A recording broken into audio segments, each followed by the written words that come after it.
হজের মুহরিম যখন হয়ে যাবা, ইহরাম পরে নিলা তুমি, ইহরামের কাপড় পরার নাম ইহরাম নয়, বরং নিয়ত করেছে তুমি নিজের উপরে হালাল কাজগুলো হারাম করে নিলা।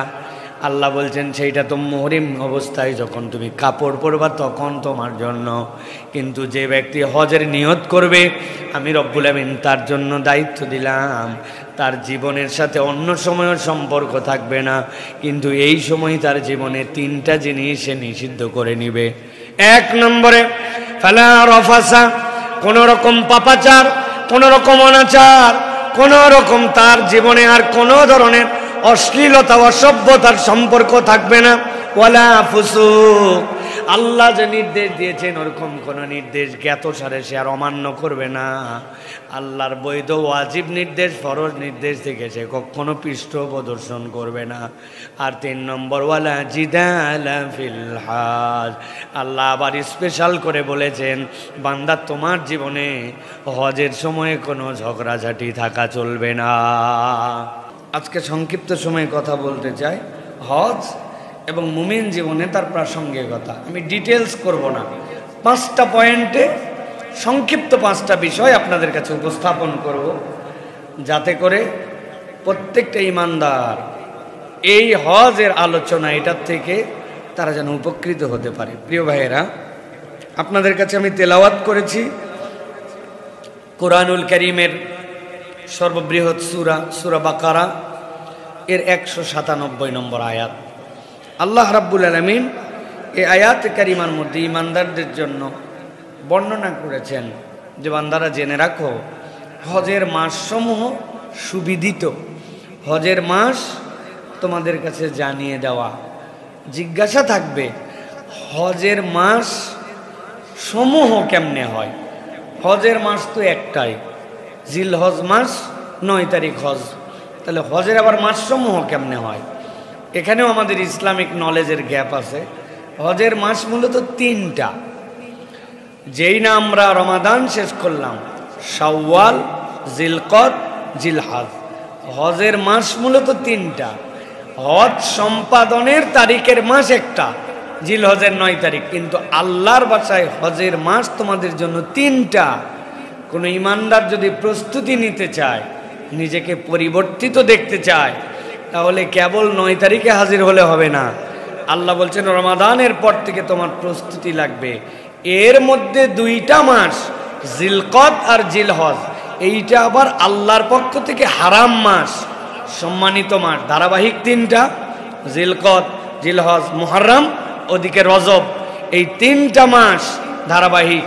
আল্লাহ বলছেন এই হারাম মাস আল্লাহ বলছেন তোমাদের জন্য সুবিদিত। কি জন্য?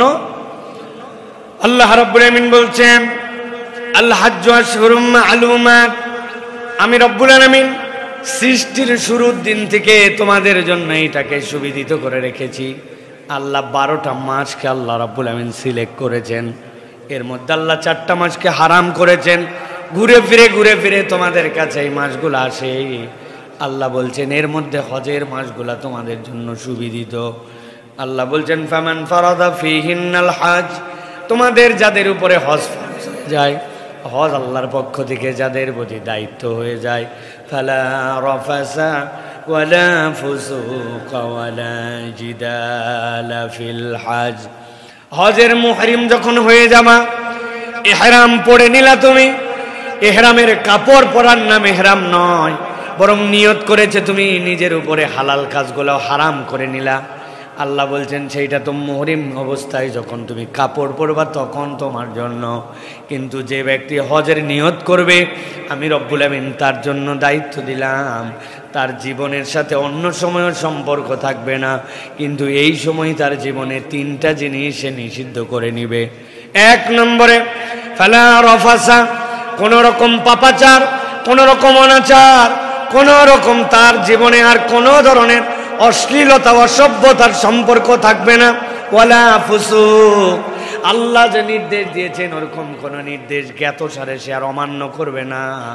আল্লাহর বৈধ ওয়াজিব নির্দেশ ফরজ নির্দেশ থেকে সে কখনো পৃষ্ঠ প্রদর্শন করবে না। আর 3 নম্বর ওয়ালা জিদালা ফিল হাজ, আল্লাহ আবার স্পেশাল করে বলেছেন বান্দা তোমার জীবনে হজের সময়ে কোনো ঝগড়াঝাটি থাকা চলবে না।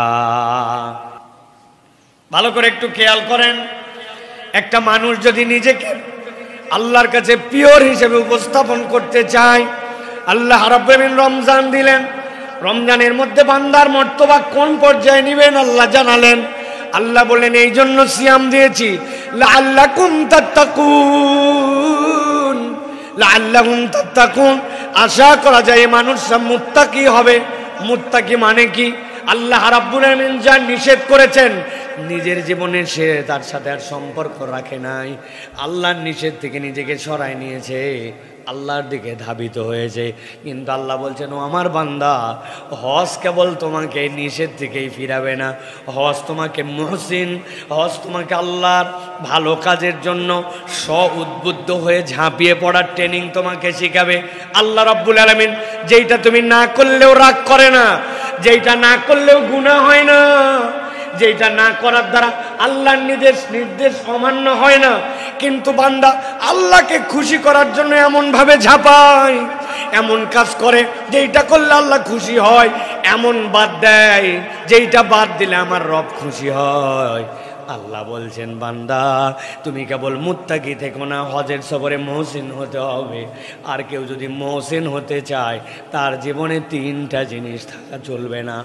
1 নম্বরে পাপ এবং পাপাচার, অশ্লীলতা, অসভ্যতা, মা যাহারা মিনহা ওয়া মা বাতানা, প্রকাশ্যেও না গোপনেও না, সামনেও না পার্সোনাল জীবনেও না, বান্দার জীবনে কোনো অশ্লীলতা থাকবে না। 2 নম্বরে আল্লাহ বলছেন আমার বান্দা কোনো ফুসুক থাকবে না। আমার বান্দা আল্লাহর পক্ষ থেকে নির্দেশ আছে, ওই নির্দেশ যদি তার জন্য ওয়াজিব হয় বান্দা কখনো সেখান থেকে দূরে থাকবে না। 3 নম্বর আল্লাহ বলছেন বান্দার জীবনে ঝগড়াঝাটি মুক্ত হয়ে যাবে। এই বান্দা কলহ বিবাদকারী হবে না, এই বান্দা অযথায় মানুষের সাথে কথা বলবে না, এই বান্দা কথায় কথায় মানুষের সাথে খোঁটা দিবে না, তার মুখটাকে সে নিয়ন্ত্রণ করে ফেলবে। আল্লাহ রাব্বুল আলামিন বলছেন ওয়ামা তাফআলু মিন খাইরিন ইয়ালামহুল্লাহ, বান্দা জেনে রাখো দুনিয়ার কেউ যদি নাও দেখে তুমি একটা ক্ষুদ্রাতি ক্ষুদ্র কল্যাণকর কিছু যদি করো, তোমার রব সেই ভালোর খবরটা রাখে। ছোট থেকে বড় তুমি যা করো তার খবর রাখেন আল্লাহ, ইয়ালামহুল্লাহ। আল্লাহ রাব্বুল আলামিন এরপরে আবার সতর্ক করছেন ওয়াতাজাওয়াদু, পাথর সংগ্রহ করো। মুফাসসিররা ব্যাখ্যা করছেন আহকামুল কোরআনের ভিতরে এসেছে একদল লোকে এত বেশি তাকওয়াবান, বলতে শুরু করলাম আমরা হজের সফরে যাচ্ছি, কিসের মাল সামান, আল্লাহর উপর তাওয়াক্কুল করে রওনা দিলাম, কিন্তু পথে যাওয়ার পরে খাদ্য শেষ হয়ে গেছে, শেষে আল্লাহর ঘরে সফরকারী ভিক্ষা করতে শুরু করছে, আমারে খাওয়ার টাকা দাও। আল্লাহ বললেন না না না, রব্বুল আলামিন তোমাদেরকে এইরকম তাওয়াক্কুল করতে বলেন নাই, আল্লাহর প্রতি ভরসাও থাকবে, কিন্তু বান্দা তোমার সাধ্য অনুযায়ী তোমার প্রস্তুতিও নেওয়া লাগবে। আল্লাহর একটা সুন্নাত আছে, রব্বুল আলামিন একটা পদ্ধতির মাধ্যমে বান্দাকে দেন। আল্লাহ চাইলে আপনি হা করে আছেন, মুখের মধ্যে খাবার দিয়ে দিতে পারেন, এই ক্ষমতা আল্লাহর আছে, এটার নাম ঈমান, কিন্তু এটা আল্লাহর তরিকা নয়। আল্লাহ রাব্বুল আলামিন বলছেন তাজাওয়াদু, পাথেয় সংগ্রহ করো, তবে জেনে রাখো যত পাথেয় সংগ্রহ করো না করো ফাইন্না খায়রাজ যাদিত তাকওয়া, বান্দা আল্লাহকে ভয় করার পুঁজি যদি তোমার জীবনে থাকে ওইটাই তোমার শ্রেষ্ঠ অর্জন। আল্লাহ রাব্বুল আলামিন বলছেন ওয়াত্তাকুনি ইয়া উলিল আলবাব, আর জ্ঞানওয়ালারা তোমাদের কাছে দাবি হচ্ছে তুমি যদি হুঁশওয়ালা মানুষ হও তাহলে ভয় করলে একমাত্র করার মতো আল্লাহকে করা লাগবে। তুমি যদি মনে করো যে সে দেখতেছে আর আল্লাহ দেখাচ্ছেন, এই বিশ্বাস যদি তোমার মধ্যে থাকে আর কাউকে লাগবে না, তুমি কারে কোত্থেকে বাঁচার চেষ্টা করবা। যতম মানুষ হওয়ার জন্য আল্লাহ হজ আমাদেরকে দিয়েছেন। খুব গভীরভাবে খেয়াল করেন, ইসলামের যে বেনা, ইসলামের যে নির্দেশনা, ওর একটা ধারাবাহিকতা আছে। এর আগে আমি অনেক আগে আলোচনা করেছিলাম আপনাদের কাছে, আমানতু বিল্লাহি ওয়া মালাইকাতিহি ওয়া কুতুবিহি ওয়া রুসুলিহি, এটা এমনি এমনি আসে নাই। এই যে ধারাবাহিকতা, ওইটাতে দেখবেন তাকদীরের বিষয়টা সবার শেষে আছে। কেন? বান্দা আল্লাহ, রসুল, মালাইকা, কিতাব এইগুলা না বুঝলে ডাইরেক্ট তাকদীরে ধাক্কা মারলে ওই বান্দার ঈমান এলোমেলো হয়ে যাবে। ঠিক একই রকম আপনি যদি দুনিয়ার জীবনে দেখেন, ঈমান আপনার জন্য সালাত, যাকাত, এরপরে সিয়াম, তারপরে আপনার জন্য হজ, এই যে চারটা ইবাদত আপনার জন্য আগে। বান্দা যখন এইগুলাতে আল্লাহর প্রতি ভালোবাসায় টাইটুম্বুর হয়ে যায়, আল্লাহর কাছে তার নিবেদন একদম শতভাগ দিয়ে দেয়, আল্লাহ তখন বলেন আমার ভালোবাসার মানুষকে আমি আপ্যায়ন করার জন্য আমি মক্কায় খানায় কাবায় তোমাকে নিতে চাই। বান্দা তখন আল্লাহর মেহমান আর আল্লাহ তখন মেজবান। সুবহানাল্লাহ। এই জন্য আল্লাহ রাব্বুল আলামিন বান্দাকে এই হজ দিয়েছেন। আল্লাহ রাব্বুল আলামিন বলছেন এই জন্য যে তোমাদেরকে এই হজ আল্লাহর পক্ষ থেকে সবচেয়ে নিষ্কলুষ বানানোর জন্য ট্রেনিং। বিসিএস ক্যাডার হয়ে যায়, 3 লেয়ারের পরীক্ষা দেওয়ার পরে এরপরে তারা যে কঠিন পরীক্ষা, একবার বিসিএসে আমিও টিকছিলাম, কি পরিমাণ পড়ালেখা করা লাগে, এটা পাগল হয়ে যেতে হয় একদম। এত কিছুর পরেও কি করে জানেন? ডাইরেক্ট নিয়োগ হয় না, বিপিএটিসিতে নিয়ে যায়, ওই যে সাভারে, ওইখানে যাওয়ার পরে 3 মাসের ট্রেনিং করায় তাদেরকে। এত পড়ালেখা করলো, এত অনার্স মাস্টার্স, এই যে প্রিলি, রিটেন, ভাইবা, এত জিনিস শেখার পরেও আবাসিকে নিয়ে যায়। এমনকি একটা কাঁচের প্লেটে 2টা চামচ দিয়ে আপনি কেমনে খাবেন, ওই চামচ দিয়ে খাওয়ার সময় শব্দ করা যাবে না, এটার উপরে আলাদা 5-7 দিনের ট্রেনিং হয়। আপনার শব্দ হয়েছে তো আপনার বাতিল, আবার আপনাকে ওইটার জন্য এটিকেট, ম্যানার সব কিছু শেখানো হয়। আবাসিক জায়গায় রেখে তৈরি করে তাকে এরপরে প্রশাসনে দেওয়া হয়, তারপরে বিভিন্ন জায়গায় দেওয়া হয়। যারা জেডিসিতে পাস করে, মানে জুডিশিয়াল সার্ভিস কমিশন, যেটা আমাদের যারা ম্যাজিস্ট্রেট হয়, আপনি মনে করেন না সারা জীবন ল পড়ছে, অনেক কিছু করছে, কিন্তু তাকে ডাইরেক্ট পাঠায় দিল না, তার জন্য আলাদা আবার আবাসিক ট্রেনিং করে তারপরে পাঠায়। ঠিক মনে রাখবেন, দুনিয়াতে আপনি যত ইবাদত করেন, আপনি বিচ্ছিন্ন জায়গায় ছিলেন, আপনি নামাজ যেখানে মন চায় পড়েছেন, আপনি রোজা যে অবস্থায় মন চায় রেখেছেন, আপনি যাকাত যেখানে ইচ্ছা সেখানে আপনি আপনার পদ্ধতিতে আল্লাহর দেওয়া ধন আপনি বিভিন্ন জায়গায় বিতরণ করেছেন। হজ বিওয়াক্তিম মাকসুস বিআমালিম মাকসুস আলা তরিকিম মাকসুস, নির্ধারিত পথে, নির্ধারিত সময়ে, নির্ধারিত স্থানে, নির্ধারিত সময়ে আপনাকে করতে হবে। আপনার কোনো ইচ্ছা বলে এখানে কিছু নাই। জায়গা ফিক্সড, আমল ফিক্সড, ওয়াক্ত ফিক্সড, সময় ফিক্সড। আল্লাহ বলছেন তোমাকে কেন আনলাম? এখন তোমাকে নিষ্কলুষ বানানোর জন্য আনলাম। আমার বান্দা এখন মুহসিন হবে, তাকে আমি সারা জীবনের গুনাহ খাতা মাফ করে সদ্য ভূমিষ্ঠ শিশু বানায়া ডাইরেক্ট জান্নাতে ঢুকানোর সার্টিফিকেট দিয়ে বের করে দিলাম। পৃথিবীর কোথাও আর এটা হয় না, এটা হয় হজে। এখন জিজ্ঞাসা, হজ কাদের জন্য ফরজ? হজ ফরজ হওয়ার পরেও দেরি করলে আমাদের জন্য কোনো সমস্যা আছে কিনা, এটা আমাদের একটু জানা দরকার। হজ কাদের জন্য ফরজ? আল্লাহ রাব্বুল আলামিন বলছেন, ওয়ালিল্লাহি আলান নাসি হিজ্জুল বাইত মান ইসতাতা ইলাইহি সাবিলা। আল্লাহর ঘরে সফর করতে পারে, স্বাবলম্বন রাখে, এরকম ব্যক্তির জন্য আল্লাহর ঘরে হজ করা ফরজ। ভালো করে কথাটা বোঝেন, আল্লাহর ঘরে যেতে পারে। আগেকার অনেক সালাফরা বলেছেন, আসারটাও লাগবে না, যাওয়া পর্যন্ত তোমার। কেন? কত দূর পর্যন্ত পুঁজি থাকতে হবে? তোমার এই হজের সফরের সময়টুকুতে তোমার পরিবারের ভরণ পোষণ স্বাভাবিকভাবে কারো কাছে মুখাপেক্ষী হতে হবে না, ভরণ পোষণ করতে পারে, এই পরিমাণ সম্পদ তাদের জন্য রেখে এর অতিরিক্ত তোমার যদি থাকে, তাহলে তোমার জন্য আল্লাহর ঘরে হজের সফরে যাওয়া ফরজ। আমরা বলি নগদ টাকা নাই ভাই, মার্কেটে 4টা দোকান আছে, ভাই নগদ টাকা নাই ভাই, আমার হাতে ঋণ আছে অনেক। কত ঋণ? ঋণ আছে ওনার 20 লাখ, 1 কোটি, কিন্তু ওনার পুঁজি আছে 100 কোটি, কিন্তু উনি ঋণগ্রস্ত, হজে যায় না। বলে ভাই আমার টাকা পয়সা নাই, জমি জমা জমি 5-7-10 বিঘা জমি আছে, ওখান থেকে যদি 2 শতক 3 শতক বিক্রি করে, যেটা তার পারিবারিক ভরণ পোষণের জন্য লাগে না, ওইটুক অংশ না থাকলেও তার পরিবার দিব্যি চলে, ওইটাই আপনার জন্য অতিরিক্ত। আল্লাহ বলছেন আপনার জন্য হজ ফরজ। এই হিসাবে আমরা যদি দেখি, বাংলাদেশে 20% উপরের লোকের উপরে হজ ফরজ, কিন্তু তারা কৌশলে অথবা জ্ঞানের স্বল্পতায় তারা হজ করে না। অনেক যুবক আছে একটা বাইক কিনছে 5 লাখ 5.5 লাখ টাকায়।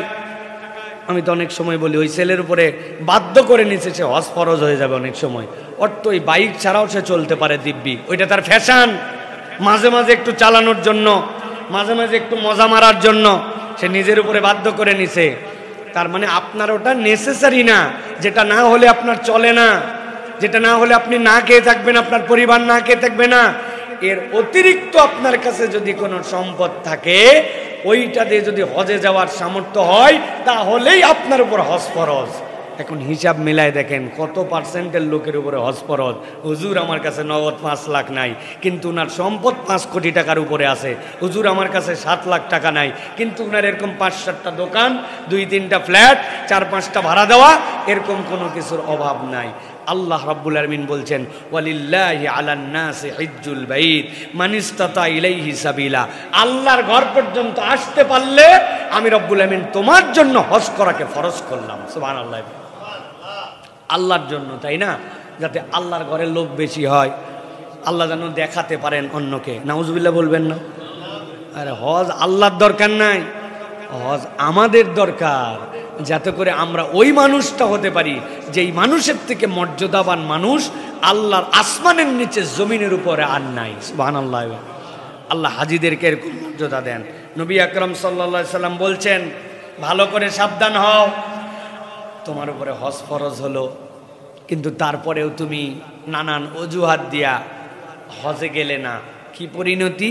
নবীজি বলছেন, ইন্না আবদান সাহহাতু লাহু জিসমুহু, একজন বান্দা, আল্লাহ বলতেছেন আমি যার শরীরটাকে সুন্দর রাখলাম, সে ফিজিক্যালি ফিট, ওয়া ওয়াসআতু আলাইহি ফিল মাঈশা, তার চলাফেরার জন্য আমি সচ্ছলতা দান করলাম, চলাফেরায় কোনো কষ্ট নাই।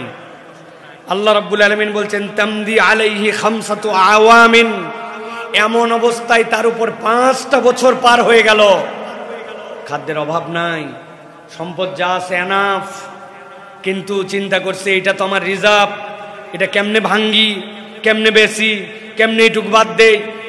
আল্লাহ রাসূল সাল্লাল্লাহু আলাইহি সাল্লাম বলছেন 5 বছর তার উপর থেকে অতিক্রম হয়ে গেল, শারীরিকভাবে ফিট, অর্থনীতিও তার কাছে আছে, ক্যাপাবল, কিন্তু সে আল্লাহর ঘরে আসলো না।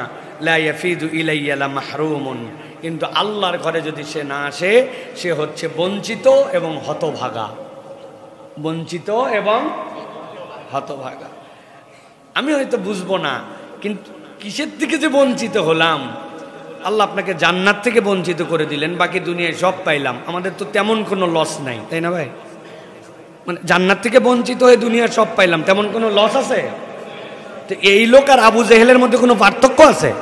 কোনো পার্থক্য নাই প্রিয় ভাই।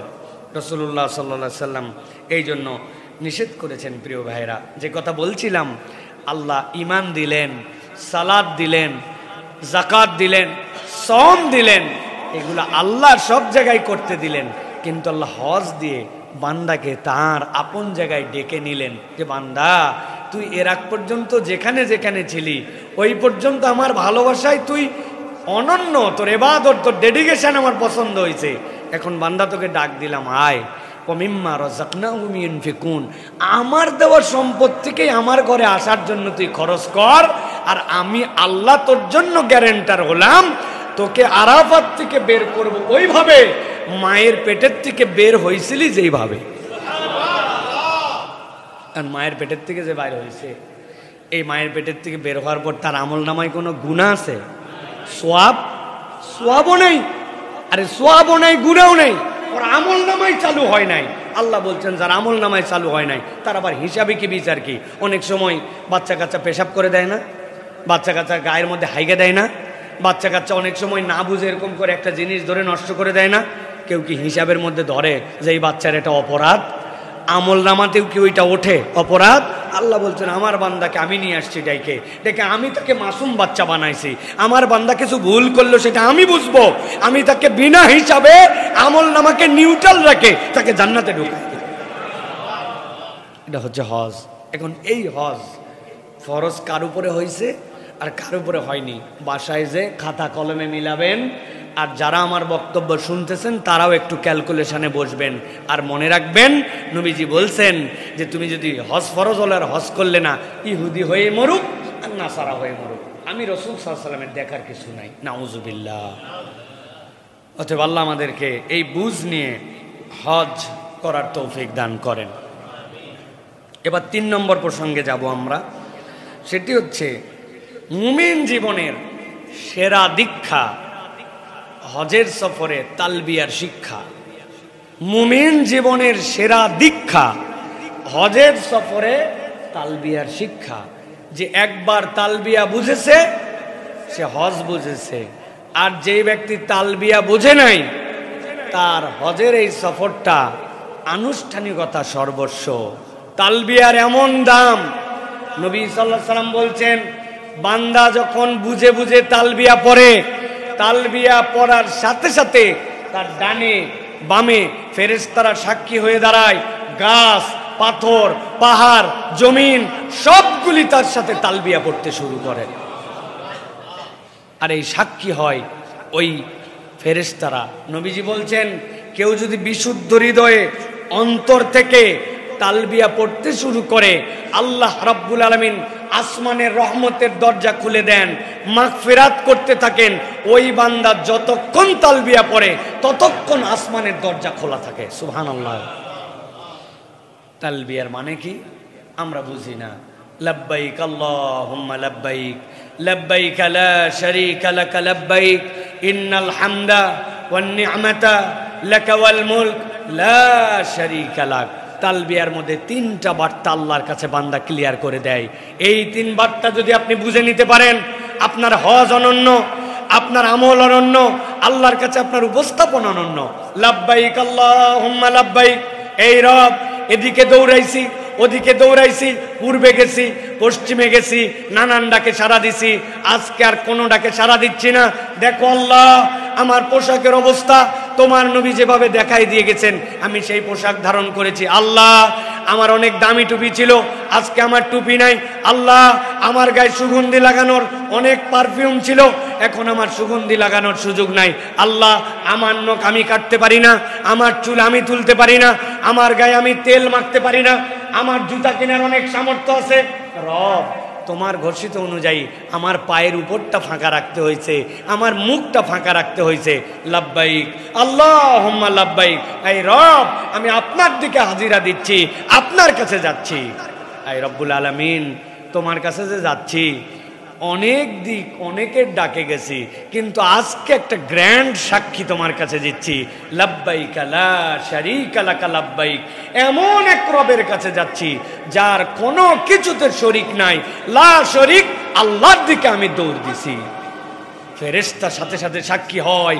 আপনার এই তালবিয়ার সাথে সাথে গাছ পড়তে শুরু করে, পাথর পড়তে শুরু করে, আপনি মৃত দেখতে পান জমিন, আপনি মৃত দেখতে পান ডালপালা, আশপাশ গাছ তরুলতা সবগুলি তখন এই তালবিয়ার ভার সহ্য করতে পারে না।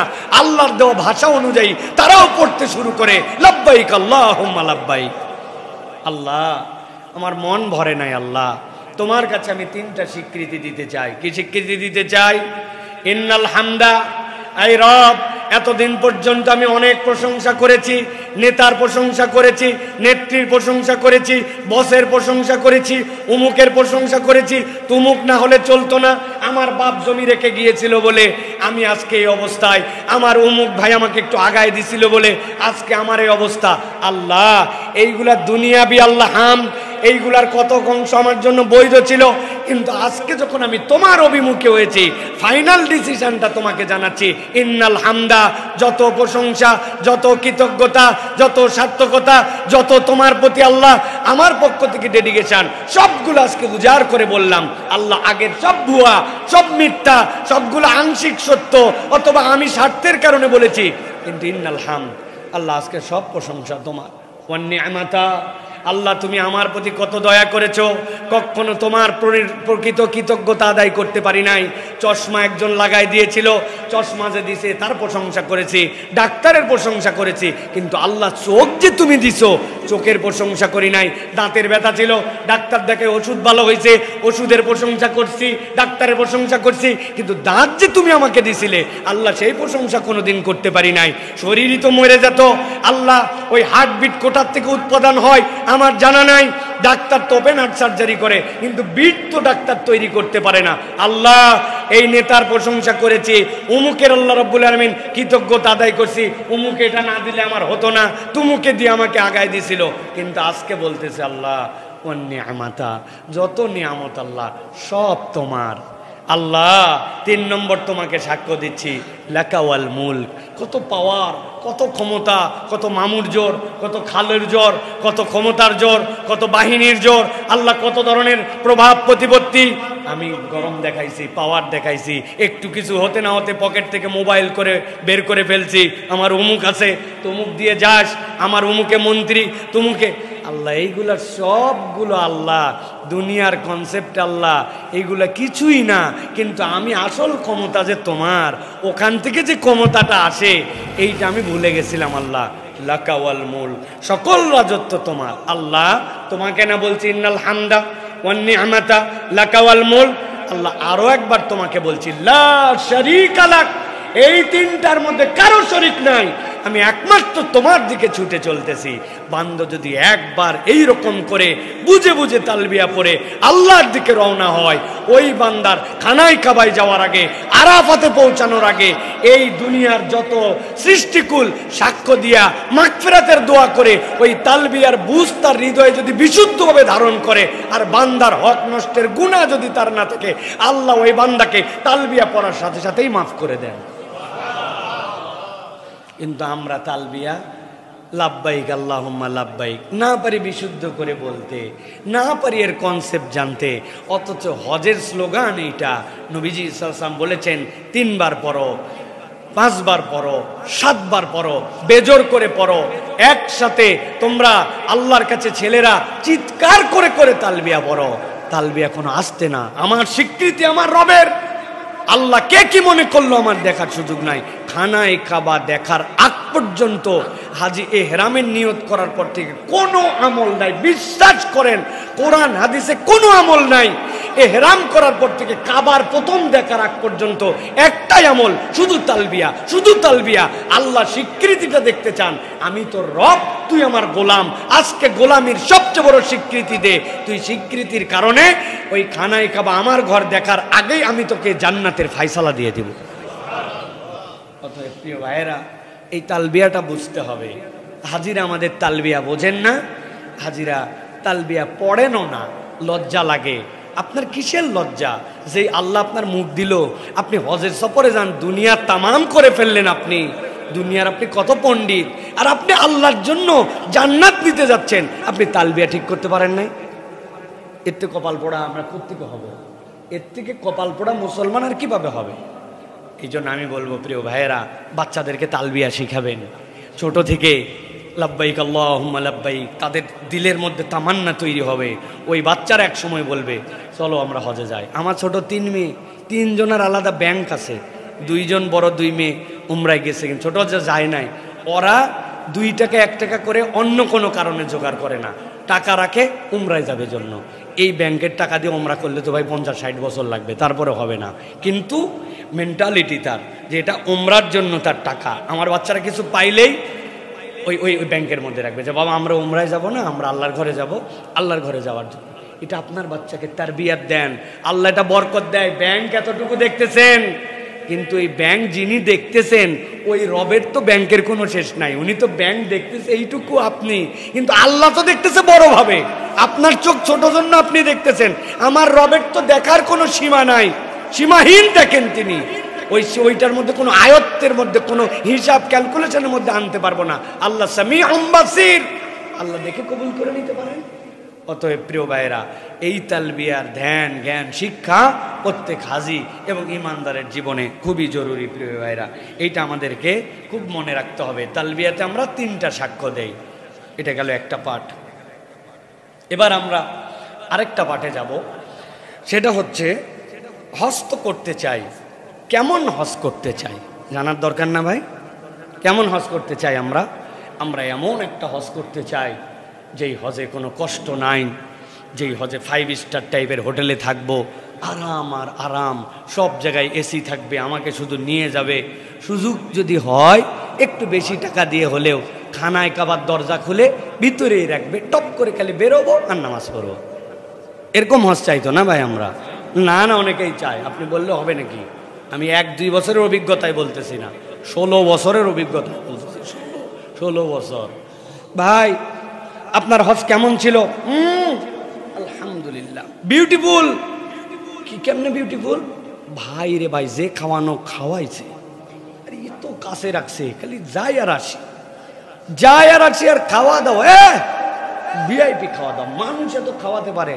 বাকি বিষয় আসয় আমল আখলাক বলছে, ওগুলো তো সবাই করছে, আমরাও করছি, ওগুলো কম করি নাই। কম করেন নাই? মক্কা শরীফে যায় কয়টা রোজা ছিলেন ভাই? ভাই ইরি বাবা, যে আবহাওয়ার আবহাওয়া আর যে খাওয়ার খাওয়া, এই খাওয়া তুই রোজা থাকা মুসাফিরের জন্য রোজা আছে? উনি পুরা মক্কার সফরে থাকছে 40 দিন, কোন নফল তাওয়াফ। ও ভাই, মাথা পেয়ার ঢুকতে দেয় না ভাই, অনেক দুধ দিয়ে গোড়া লাগে, এত ঘুরলে পায়ের গেটি থাকে। ও ফরজ তাওয়াফ একটা করছিলাম, আলহামদুলিল্লাহ। উনি খাইছে ভালো, থাকছে ভালো, তাওয়াফ একটা, রোজা একটাও নাই। কয় খতম কোরআন শরীফ? কোরআন শরীফ খতম ভাই, বাপরে বাপ, আমার পড়তে অনেক সময় লাগে ভাই, 1 পৃষ্ঠা পড়তে 5-6 মিনিট লাগে। কেমনে কোরআন শরীফ খতম দিব ওই জায়গায় ভাই? শরীর চলে না ভাই, শরীর চলে না। অনেক পরিশ্রম করছে। এই হচ্ছে আমার ভালো হজ। খারাপ হজ? হজ কেমন হয়েছে ভাই? আর বলেন না, কষ্ট আর কষ্ট ভাই, খাইতে পারি নাই ভাই, খেতে পারি নাই, খাওয়া যায় না ভাই, খাওয়া যায় না। আর হায়রে কষ্ট, এই এদিকে ব্যারিকেড, ওদিকে ব্যারিকেড, 1 কিলোমিটার ঘোরো, 2 কিলোমিটার ঘোরো, শেষে বিরক্ত হয়ে হোটেলেই নামাজ পড়ছে। এত ঝামেলার মধ্যে যাই নাই আমি, কিসের কি? এই খারাপ হজ আর ভালো হজ। আল্লাহ যদি আপনাদেরকে নিয়ে যায় কখনো, আব্দুল্লাহ সাইফুল্লাহ অ্যাক্টিং করে যা বলল, আপনি দেখবেন হাজিদের খারাপ হজ আর ভালো হজ মানে এটা। কিন্তু ভালো হজ কাকে বলে? কেমন হজ আপনি করতে চান? দেখেন তো, নবী করিম সাল্লাল্লাহু আলাইহি সাল্লাম বলছেন, এমন একটা হজ করো, মান হাজ্জা লিল্লাহি ফালাম ইয়ারফুস ওয়া লাম ইয়াফসুক রাজাআ কায়াউমিন ওয়ালাদাতহু উম্মুহু। এমন হজ করলো যেই হজে ফিস্ক নাই, যেই হজের মধ্যে রফাস নাই, পাপাচার নাই, গুনাহ নাই, ওই হজ করে আসলো, আল্লাহ নবী বলছেন সে তো হজ করে আসলো না, সে মায়ের পেটের থেকে ভূমিষ্ঠ হওয়ার মতো পবিত্র হয়ে আসলো। নবীজি সাল্লাল্লাহু আলাইহি ওয়াসাল্লাম বলছেন, হাজ্জাম মাবরুর লাইসা লাহু জাযাউন ইল্লাল জান্নাহ। যদি কারো হজটা মাবরুর হয়ে যায়, জান্নাত ছাড়া আর কিছুই আল্লাহ দিবেন না, খালি জান্নাতটুক দিবেন। সুবহানাল্লাহ বলবেন না? না। এখন জিজ্ঞাসা হচ্ছে, হজটা ভালোই করতে চাই, সেই ভালো হজের নাম হচ্ছে মাবরুর হজ। কি হজ? সবার মধ্যে বলতে হবে, কি হজ?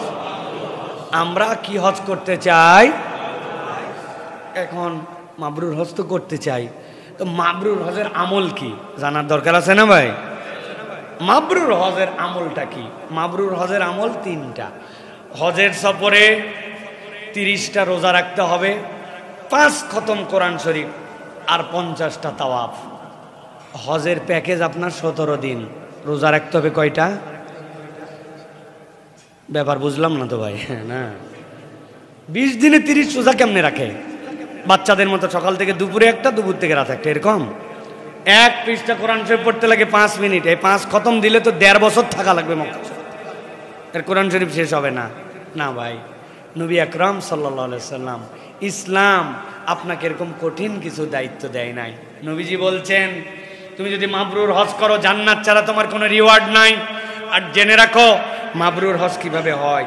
বিররুল হজ্জ ইতআমুত তুআম ওয়া তিবুল কালাম। বান্দার জীবনে যদি 2টা জিনিস যুক্ত হয়, তাহলে আল্লাহ তাকে মাবরুর হজ দান করবেন।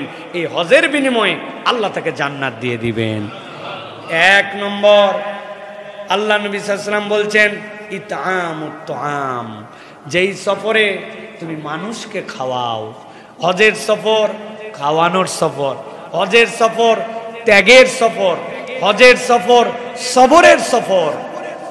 আপনি মানুষকে খাওয়ান, চিন্তা করছে হুজুর ট্রাভেল চালা খাওয়াই, আমি খাওয়ার প্যাকেজ দিয়ে গেছি, আমি আবার কি খাওয়াবো? খাওয়ানোর কৌশল আছে ভাই। আপনি জমজমের এক গ্লাস পানি খেয়ে চলে আসছেন, এক গ্লাস পানি একাই খায় না, এক গ্লাস খাওয়ার পরে 2 গ্লাস পানি সাথী ভাইদের জন্য নিয়ে আসে। নিয়ত করছে যে আমাকে খাওয়াতে হবে। বাজেট করে গেছে, সোনা কিনবে এত ভরি, জায়নামাজ কিনবে কয়টা, খেজুর কিনবে কয় কেজি, বাচ্চাদের জন্য গিফট কিনবে এইটা। কিন্তু ওনার বাজেট নাই যে মক্কাতে খাওয়ানোর জন্য আমার 1000 রিয়াল খরচ করব। আমার ভাইকে আমি খেজুর খাওয়াবো, আমার ভাইকে আমি আপেল খাওয়াবো, আমার ভাইকে আমি পানি খাওয়াবো। নবী আমাকে বলছে তোমার হজ কবুল করা লাগবে। ইতআমুত তাআম, একটা খেজুর অর্ধেক করে 2 ভাইকে দিয়ে খাইছে। নিয়ত যে আল্লাহ রাব্বুল আলামিন আমাকে তৌফিক দিছে। রোজা রাখছে সোমবার, রোজা রাখছে বৃহস্পতিবার, পকেটে করে আপেল কেটে নিয়ে গেছে, গোটা নিয়ে যায় নাই, আপেলটা 10টা স্লাইস করে নিয়ে গেছে, একটা কমলা পকেটে নিয়ে গেছে, একা খায় নাই, 1 পোয়া 10 জনকে দিয়ে তারপরে খাইছে। আমার নবী বলছে খাওয়াতে হবে। 2 ভাই রুমের মধ্যে খেতে বসছিল, একজনের পাতের মধ্যে গেছে লেজ, লোকের মন খারাপ, মাছই খেতে পারে না, তার মধ্যে রুই মাছের লেজ। এই বেচারির তো মাথায় খারাপ, বুঝতে পেরেছে কিছু বলতে পারছে না। উনি বলছে ভাই রে আমার তো খবর রাখেন না, মাছের কাঁটা বাইসে খাই না, সিবায়ে খাওয়া লোক আমি, মাথাও খেতে পারি, লেজও খেতে পারি, এই যে আমার পেটিটা আপনি নেন তো, এটার কাঁটা কম, আপনারটা দেন। ওই লোক কিছু বলতে পারে নাই। আপনার অ্যাটিটিউডটা আল্লাহর কাছে ধাক্কা মেরে দিছে। রব্বুল আলামিন আপনাকে মাবরুর হজকারী হিসেবে কবুল করে নেবেন। মানুষকে খাওয়ানো, মানুষের জন্য একটু খাওয়াতে সহযোগিতা করা, খাওয়ার একটু কম বেশি হয়েছে এটার খুদ আয়েব না ধরা। আর 2 নম্বর অতীবুল কালাম, আপনার মুখটা সবসময় হাসি মুখ, আপনার মুখটা সবসময় সুন্দর করে কথা বলে।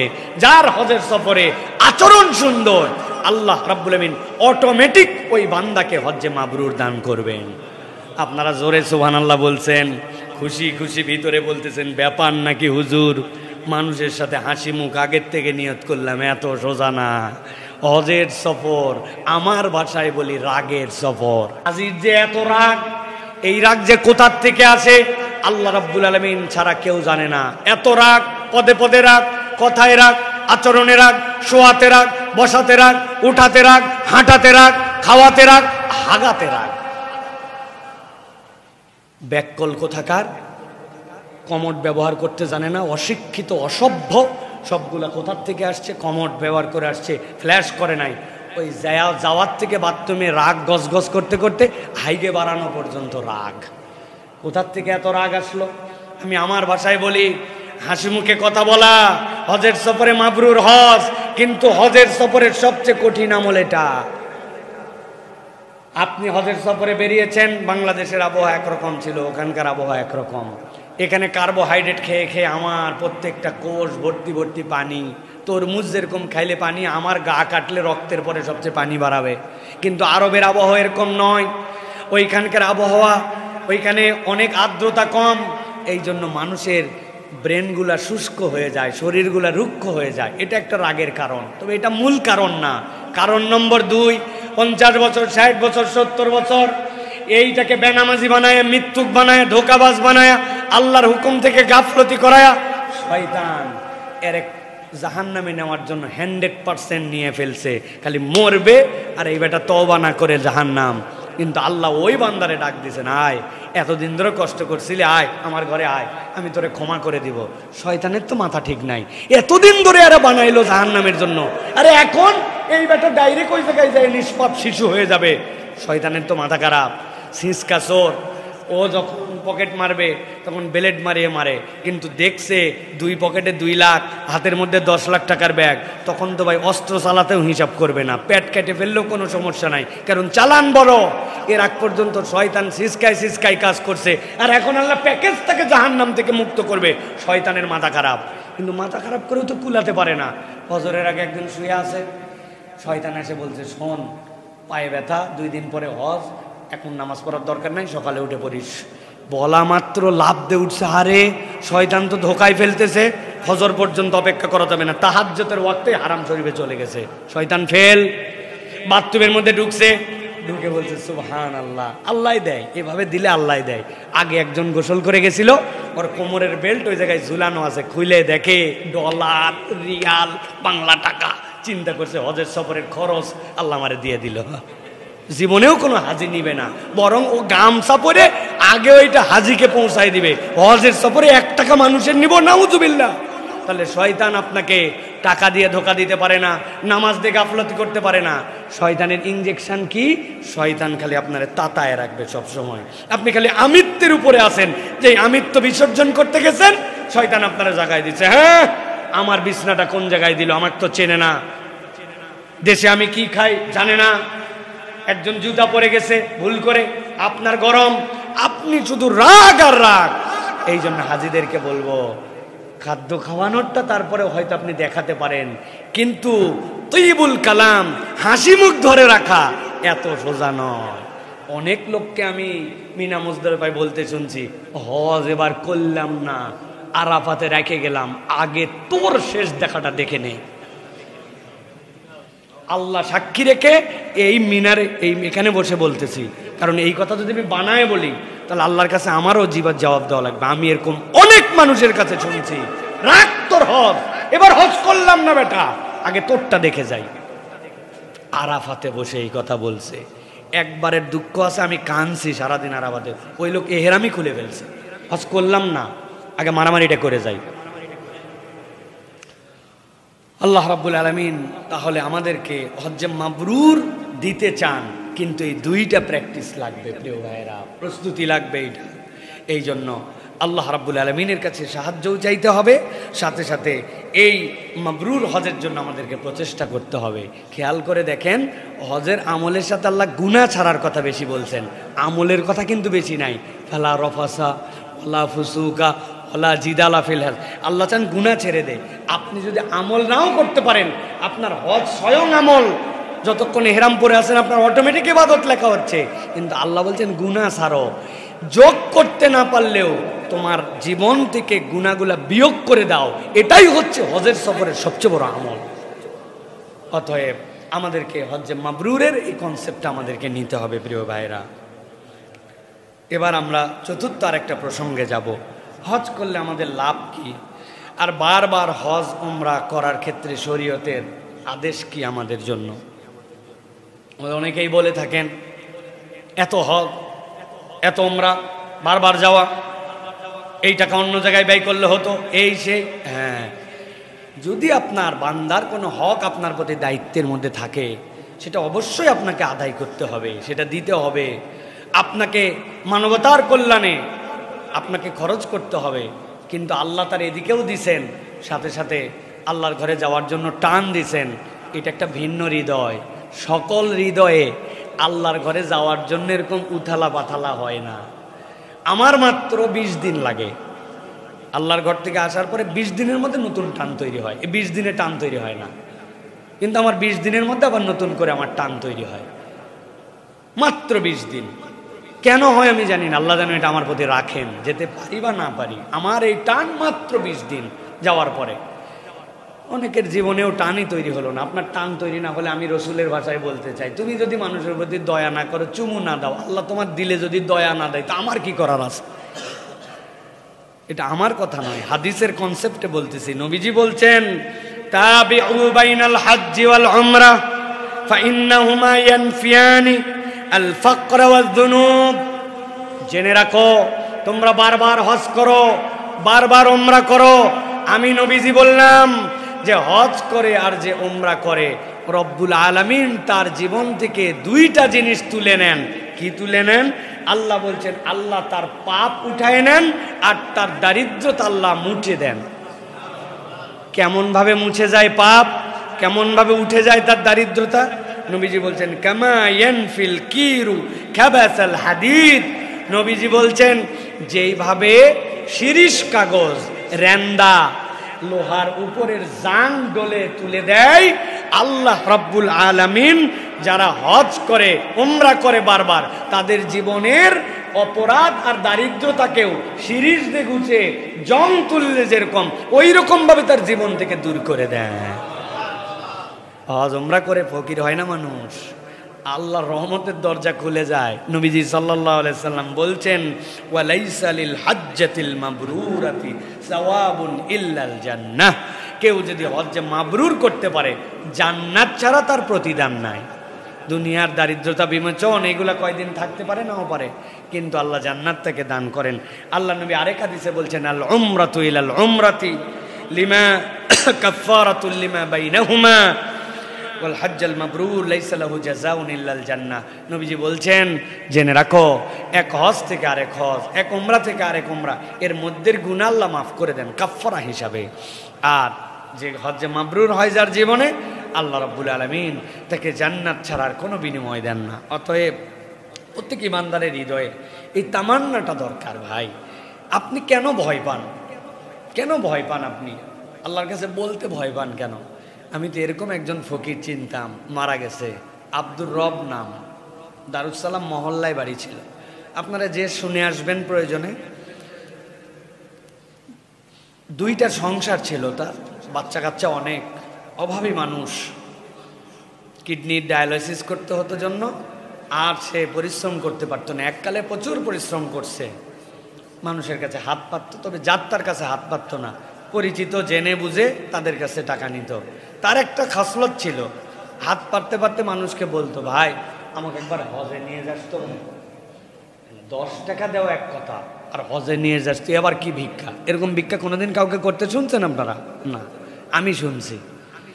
এই লোক বলে, আমাকে একটু হজে নিয়ে যান ভাই, আমাকে একটু হজে নিয়ে যান, বুঝি সুঝে বলে, লোক বুঝে বলে। ওই লোক 500 টাকা দিয়েছে, সাথে এটা বলছে। এরকম অনেকবার বলতে বলতে কার কাছে যায় বলছে, ওই লোক বলছে, আরে জবর ভিক্ষুক তো, আল্লাহর ঘরে যাওয়ার ভিক্ষা করছে, যা আমার অফিসে আসিস। পরের দিন অফিসে আসছে, আর পাসপোর্ট টাসপোর্ট অফিসের লোকজনদের বানায় দিয়ে 2 বার হজ করছে। ভিক্ষুক, হজে যাওয়ার এহরামের কাপড় কেনারও সামর্থ্য ছিল না।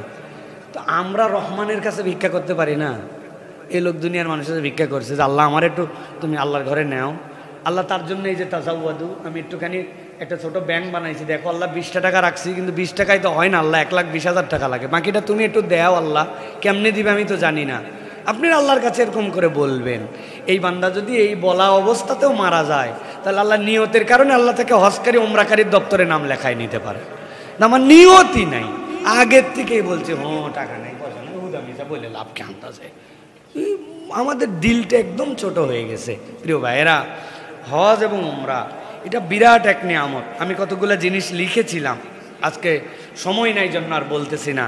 ধনী গরিব, ফকির ক্ষমতাবান দুর্বল, সাদা কালো, সকলেই এক রূপে আমিত্বর বিসর্জন দিতে যায়।